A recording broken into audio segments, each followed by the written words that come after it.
Hi everybody, I thought it was time to do this video again and to show you a new updated way to send and assemble your 3D prints based on the resin I use now, based on the printers I use now and everything. So you can see this is just an update from what I used to do before. As you can see, I again start with the blocking sponge that I have. If you don't have that sponge, you can just use like a 500 grade sanding paper. That would work just as fine. I just use the sanding block because it's easier for me to use. However, I will just include in the kits now the sanding paper because it's much cheaper, and if I want to keep my prices the way they are, I definitely need to, reduce some things in cost. And but if you can find the sponge, the blocking sponge is going to work amazing too. As you can see, what I do with this sponge is I hit the marks where the supports were, or everything that I don't find as crispy and smooth.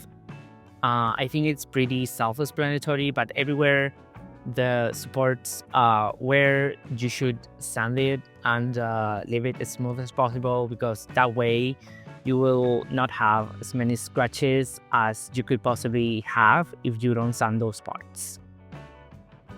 As you can see, I basically hit every part of the doll, even the head, even though I don't think I have the head in this video, but you would do the same. You can even use this sponge to even sand some lines that are harder to, smooth, or you can do just like I do now. I recently got recommended this new tip for the Dremel that's kind of like a sponge, and I would just use it to smooth things out. It works wonder. I bought it on AliExpress. As you know, 3D printing isn't like a completely exact thing, or prints don't always come out like perfect, so you may have to do some work.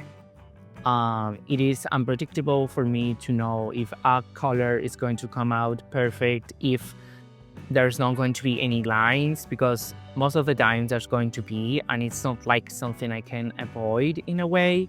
So, you always have to be very, very, very mindful of what we 3D printers do, because the product is basically never going to be perfect. So you always will have to do a bit of work. I don't think you will ever be the lucky one to get a perfect doll, if that makes sense. I do personally enjoy this part of the process the most because it's the easiest one and the quickest one. You will see that the next step is going to be more tedious, because it would mean for me to use the smaller sponge to hit everything basically. So here we are. That's basically the sponge I include with every kit or every doll that people buy. If you buy the doll already assembled, I will just include a part to sand the head, and if you purchase it unassembled, I will basically give you the full sponge to sand whatever you find in the body. As you can see, I use this sponge to sand everything. There's nothing left I will leave. This is tedious. This would take you some time. I can guarantee you can send a whole doll in an afternoon. I just personally like to take breaks, because from sending so many dolls over the years, my hands get sour really easily. So, if you're just going to send one, I'm sure you will do it like in no time. For me, it just takes a little bit more, because, I don't want to damage my hands or damage my articulations just by doing this. You can send things in whatever order you like. I like to start with the up torso, then I will go and do the lower torso, and probably I will leave the hands for last. However, I can tell you hands are the most tedious. So if you want to start with those and that way you got rid of those, maybe that works better for you. I know I've done that a couple times before and it worked wonders for me.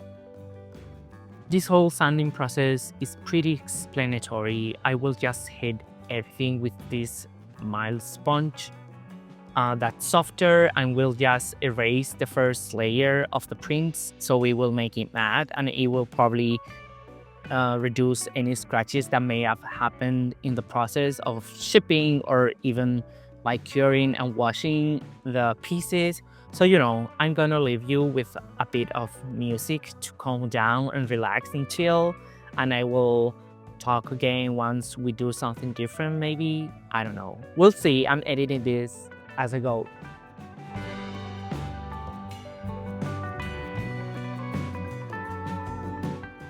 I forgot to say, be mindful of how much sanding sponge you use for white, because even though I always sand a lot of it and you will have enough with just what I sand, I probably just use half of that sponge.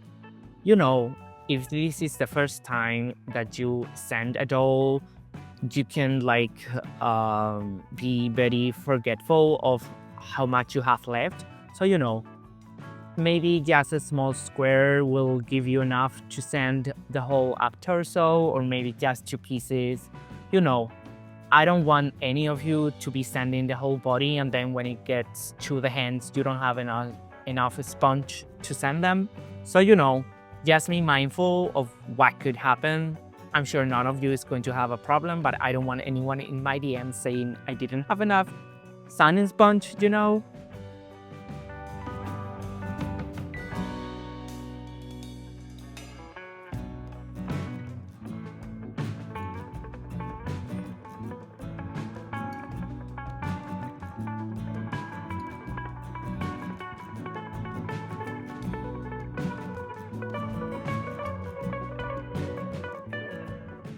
Don't be scared to use the sanding sponge different ways, depending on what pieces you are sanding. Sometimes I will grab the sanding sponge and hit the piece. Sometimes I will get the piece and the sanding sponge in my palm and just move it. So just do whatever it's more comfortable. Just mind, there's some parts you will never be able to hit because of the nature of, pieces in general. So don't stress too much. It's not about getting it perfect, it's about getting it functional and pretty. So, perfection isn't the goal here. It's more like getting it a little bit more aesthetically pleasing. This isn't a casted doll. So if you go thinking about getting that result, you probably will be disappointed, even though you can get a perfect result and you probably will get super close to it. Just don't think too much about it, because if not, you will be disappointed.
Okay, so now comes my favorite part, the hands plus the ears.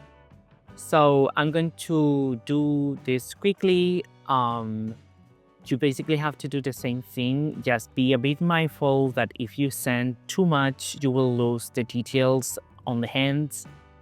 As I said before, there's no way you will be able to reach each and single part of the hand. So just do a quick buff. Just try to erase any lines that they may be because of the printing process. Don't stress too much if it doesn't look perfect. No one is going to notice, and probably you won't either. So, just take your time, take breaks, because hands are tedious, like I said, and will make you go crazy in a sense. So, trying to enjoy the process. Get as many sponge as you can if you feel like you need to.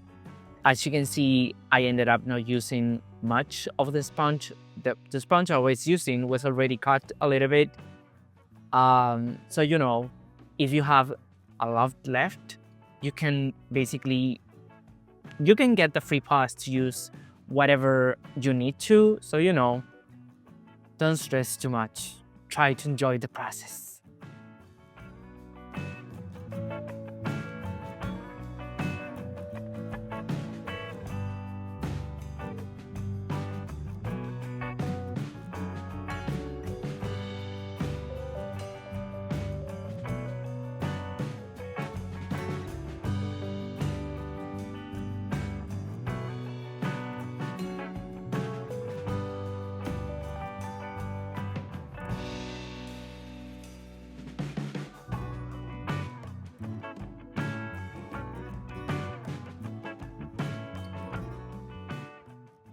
Okay, so just like that, we're finished with the sanding.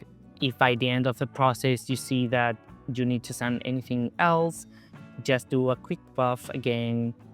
But now we're going to wash the pieces after all of this, and you will basically get like some sort of toothbrush with soap, and you will hit all the pieces just to remove any sanding dust or any imperfections that may be left by the sanding process.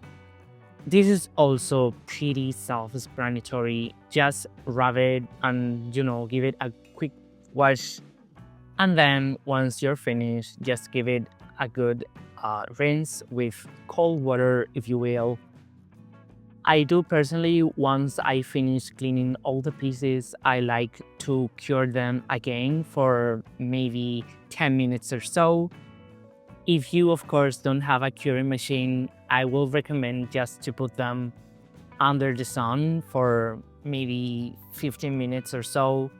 I do this in order to even be more sure that the resin is not going to scratch, even though scratches are completely normal with it being the resin. But I like to make sure that's something that I do with every doll that I send, and even with my dolls.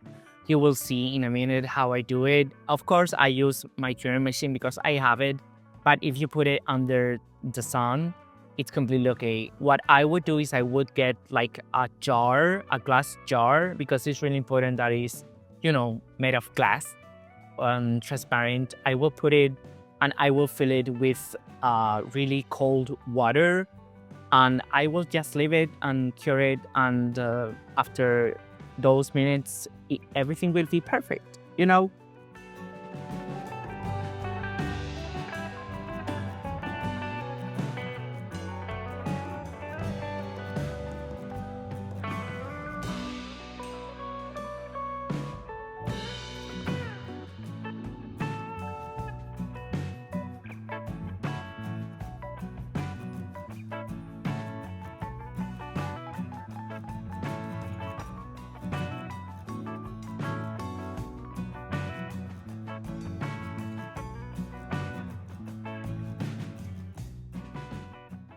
Okay, so now we're done and we let the pieces dry after the whole curing thing. I will personally like to polish everything with just like a microfiber cloth, just, to leave everything as smooth as possible and to, remove anything that could have been left. I just wasn't rub it like with a bit of force, and this will honestly make a difference, or at least I see it, especially if your doll is some sort of tan or it's some sort of a very dark skin tone. If you had like a very dark skin tone, I will hardly recommend you after the whole curing process to hit all pieces with a magic eraser. Yes, another step, oh my god. But you will have to see how dark skin tones are not mindful at all for us, and you will see a lot of scratches. So if you do that last step, you will see that it looks polished and it looks amazing. As for this color, it doesn't need it. I will just use the cloth, as you can see, and just rubbing.